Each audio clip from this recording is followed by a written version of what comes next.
Kalau kita mengingat kematian disebut zikrul maut. Jadi zikir ini tidak hanya zikrullah, ada zikrul maut.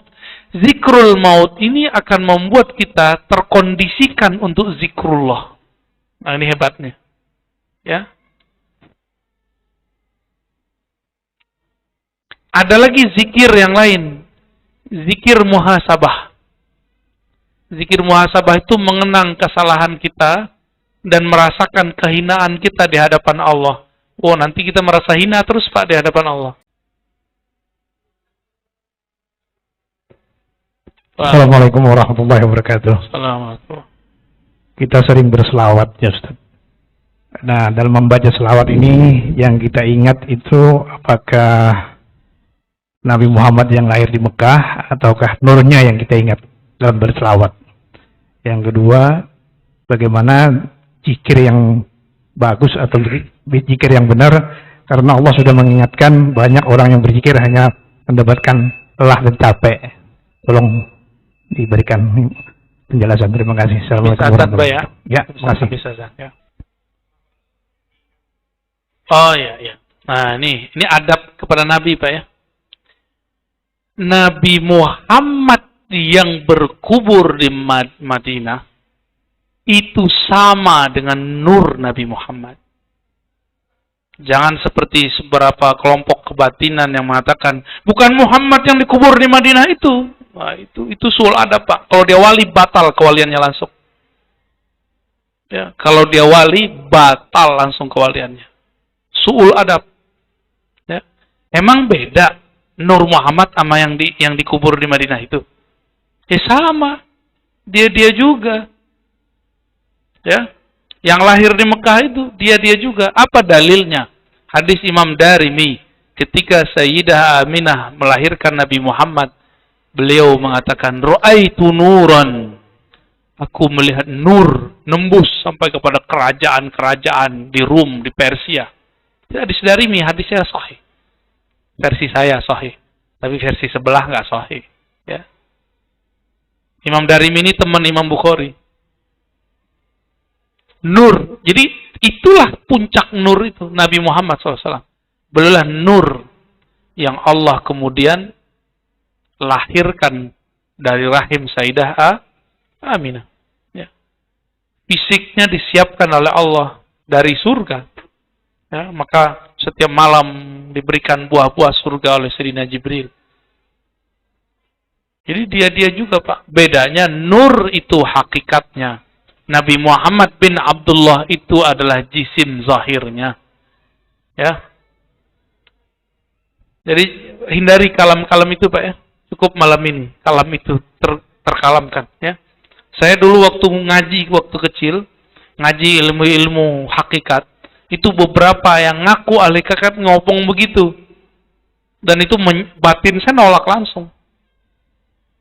Ya, nur yang ada di kolbu kita nolak, nggak boleh ngomong itu suul adab. Suul adab, buruk adab kepada baginda Nabi Muhammad sallallahu alaihi wasallam. Apa kata beliau? Nih beliau ngomong, "Kuntu nabiyan." Aku sudah jadi nabi. Adam belum dicipta. Tuh, berarti dia juga kan? Yang dulu pada masa azali, Ahmad namanya, yang terlahir di masa 15 abad yang lalu, Muhammad namanya. Nanti di akhir zaman Al-Mahdi, dia juga itu Pak, kan pewarisnya. Kan disebutkan Al-Mahdi minni, Mahdi itu dariku. Itu maksudnya gitu. Min waladi Fatimah, dari keturunan Fatimah. Ya. Makanya saya sekarang kalau salawat sering saya tambahkan Al-Mahdi. Allahumma salli ala Sayyidina Muhammad wa ala alihi wal mahdi khalifatihi wa sallim. Itu yang isyarat yang saya dapat Pak. Itu kalau sering saya baca begitu. Ya. Moga-moga kita membersamai beliau. Ya. Amin ya Rabbal Alamin. Ya. Yang kedua zikir tadi. Zikir dengan angka. Sehingga capek. Yang terbaik. Zikir itu yang terbaik bukan angka atau tidak pakai angka. Zikir terbaik ketika yang berzikir kolbunya terhubung kepada yang diingat, yang disebut. Maka angka tidak penting. Mau 3, mau 300, mau 30.000, yang penting kolbunya terhubung. Kalau dengan 3 terhubung, 30.000 terhubung, banyakan mana Pak? Banyakan 30.000. Tapi kalau baca 1.000, pikiran kemana-mana. Tapi 10, malah connect, ya bagusan 10. Gitu ya. Jangan seperti yang diceritakan Nabi mengenai orang yang qiyamul lail. Laisa lahu min salatihi illa, ya, tidaklah dia mendapatkan salatnya kecuali capek. Orang puasa tidak mendapatkan kecuali al-ju' wal atas. Kecuali cuma rasa lapar dan haus. Nah, kita nggak mau ibadahnya ibadah zahir. Jadi Nabi ngomong begitu, tolong jangan beramal dengan amal fisik semata. Beramallah mulai masuk ke alam kolbu. Gitu maksudnya. Zikir itu kan tempatnya di kolbu, Pak. Lisannya nerjemahin aja. Maka kalau capek lidah ini ngomong, kita harus mulai melatih kolbu. Karena si kolbu tidak akan pernah lelah menyebut nama Allah Subhanahu wa ta'ala. Kolbu itu bahasa Arab artinya elastis. Dia bisa digoyang kemana aja, kapan aja, itu kolbu. Bahkan kolbu itu dalam 1 detik bisa berlipat kekuatannya. Kalau dia dapat zikir yang sebenarnya. Ya. Inilah yang bikin saya berani sebenarnya. Anugerah-anugerah itu, Pak. Kalau nggak karena zikir-zikir yang diajarkan masyaikh kita itu, nggak ada keberanian saya. Jadi karena mereka membackup kita dengan zikir, kita diajarkan zikir. Tapi backup paling penting, mengingat yang dizikirkan. Itulah ma'rifatullah. Mengenal Allah Subhanahu wa ta'ala. Bapak ini, kalau sudah kenal sama seseorang, ngobrol sama dia 2 jam juga rasanya baru 2 menit. Apalagi kalau orangnya cuantik, Pak. Ya. Kalau bagi cewek, ganteng. Enak lagi diajak ngobrol. 5 menit. Itu 5 jam. 5 jam ngobrol, tahu-tahu udah terbenam matahari. Ya, udah malam deh, gitu. Itu kita sama makhluk loh, Pak ya. Kalau udah kenal sama makhluk, 5 jam merasa 5 menit. Bagaimana antum kalau kenal Khalik? Saya nggak bisa bayangkan, Pak. Betapa indahnya hidup orang itu. Tapi bagi orang yang hidup di dunia, dia anggap gila. Ya. Dia anggap gila, padahal orang ini sedang mabuk dalam zikrullah. Kalau ngomong pasti waras dia. Itu yang terjadi di Habib Sekhan. Mereka kan nggak ngerti yang bilang Habib Sekhan gila. Habib Sekhan itu ini saksinya. Habib Razi namanya. Razi juga. Cuma ini Razi tambah Habib. Ya, saya tanya, kan beliau lah yang antar kemana-mana. Bib, Wan Sekhan itu menurut antum gila apa enggak? Aneh mau nanya nih beneran nih. Kata dia, siapa bilang gila? Pak Wan Sekhan itu ngajarin aneh menilai orang pakai sir. Lah, mana ada orang gila? Ngajar Pak, ada nggak orang gila ngajar? Kecuali antum, orang stres. Ya, pengen jadi guru. Nggak jadi-jadi, ngajar mulu tengah jalannya. Ngajarin apa? Ngajarin murid-murid beliau, yang khadam-khadam beliau ini, memandang orang tidak dengan fisik, tapi dengan sir. Dengan batin. Berarti kalau pakai sir yang dipandang kebaikannya, bukan keburukannya. Gitu.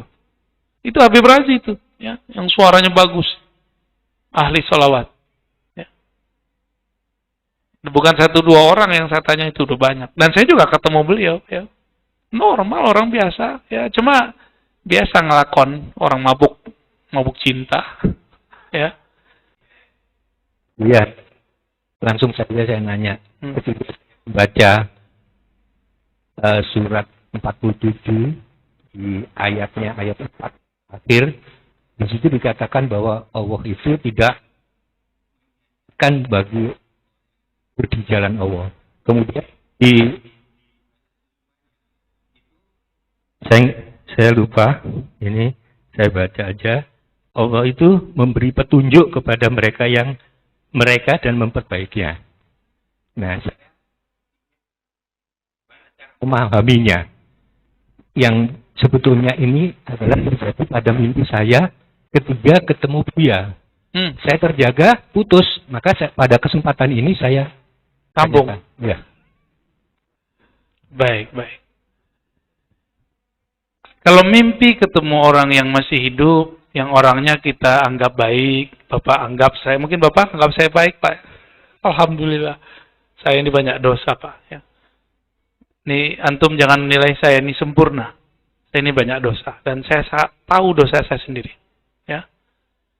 Tapi saya sadar saya punya dosa, maka saya minta ampun kepada Allah. Namun setiap kali minta ampun kepada Allah, itu nurnya nyebar-nyebar, Pak. Itu mungkin yang datang ke mimpi Bapak itu. Jadi kalau Bapak sudah tasdik kepada seseorang, sudah percaya dengan ilmu seseorang, sudah cinta, itu masuk ke alam bawah sadar. Ketemu dalam mimpi. Dan itu benar. Yang masuk itu nurnya.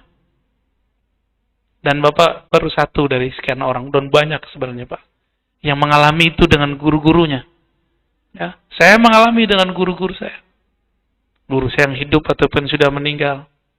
Saya mengalami itu. Itu nur mereka. Dan itu bukan setan. Ya. Cuma kalau ada kalam di situ, tentang perintah zikir tertentu, jangan langsung diamalkan. Konfirmasi dulu sama yang masih hidup. Ya. Siapa tahu ntar pemahaman kita waktu kita mendengar tidak cocok dengan yang dikalamkannya. Kan banyak yang begitu. Ya.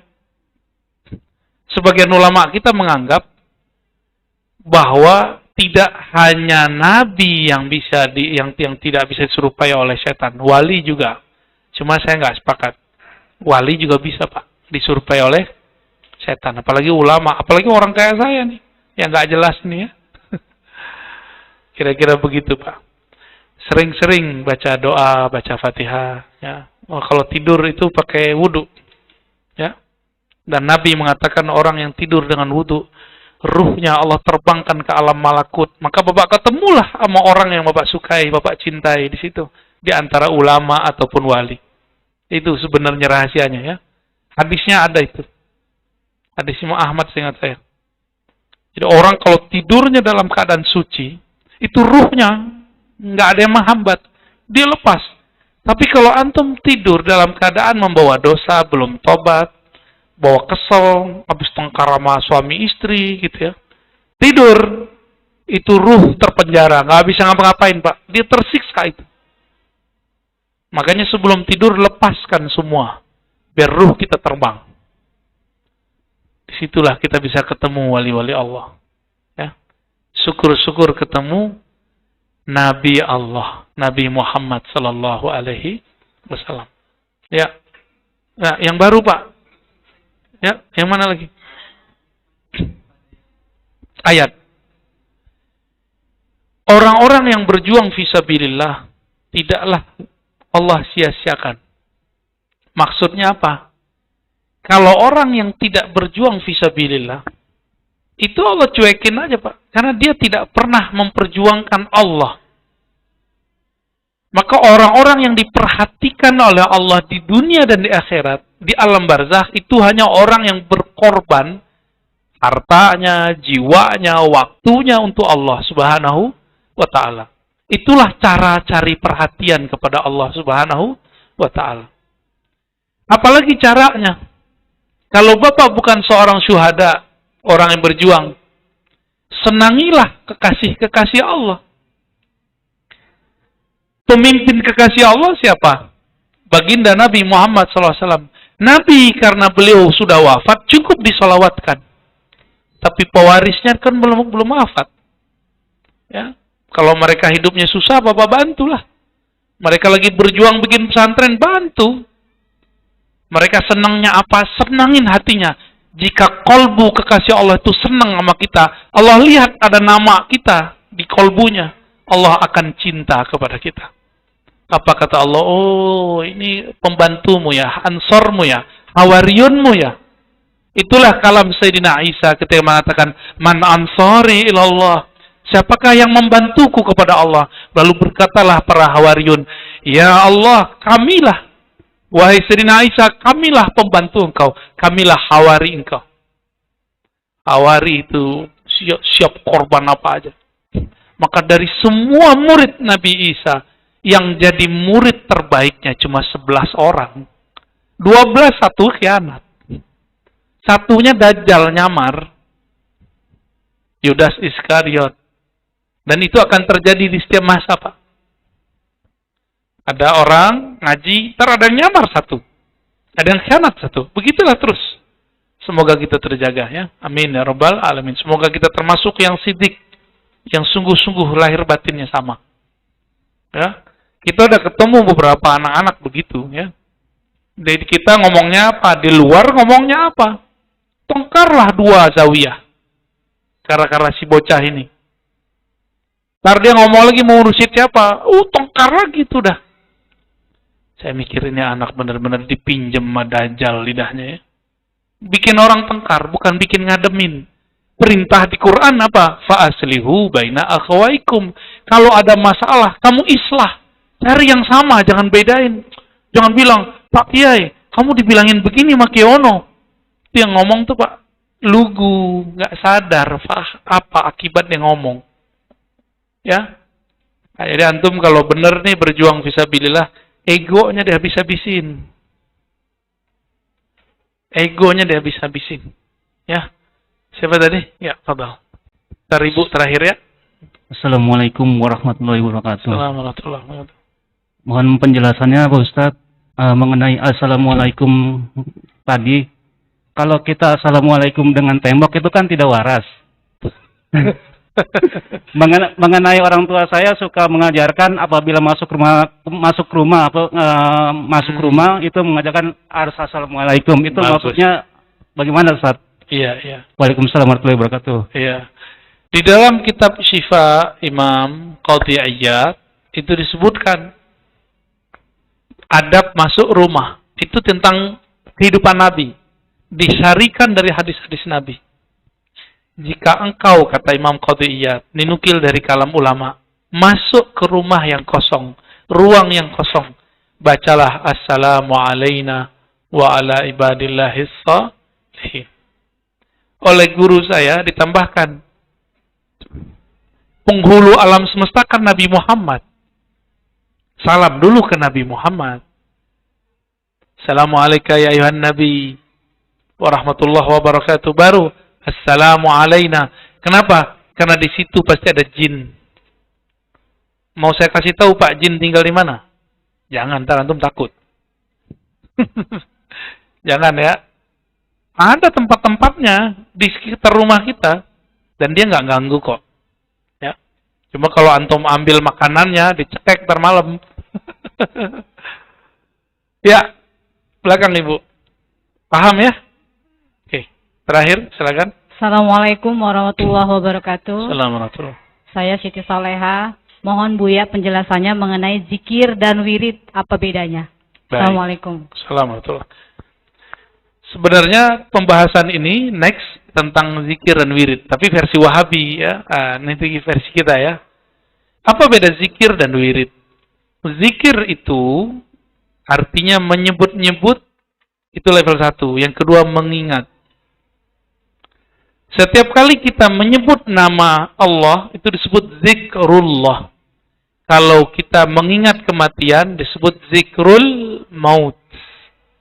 Jadi zikir ini tidak hanya zikrullah, ada zikrul maut. Zikrul maut ini akan membuat kita terkondisikan untuk zikrullah. Nah, ini hebatnya. Ya.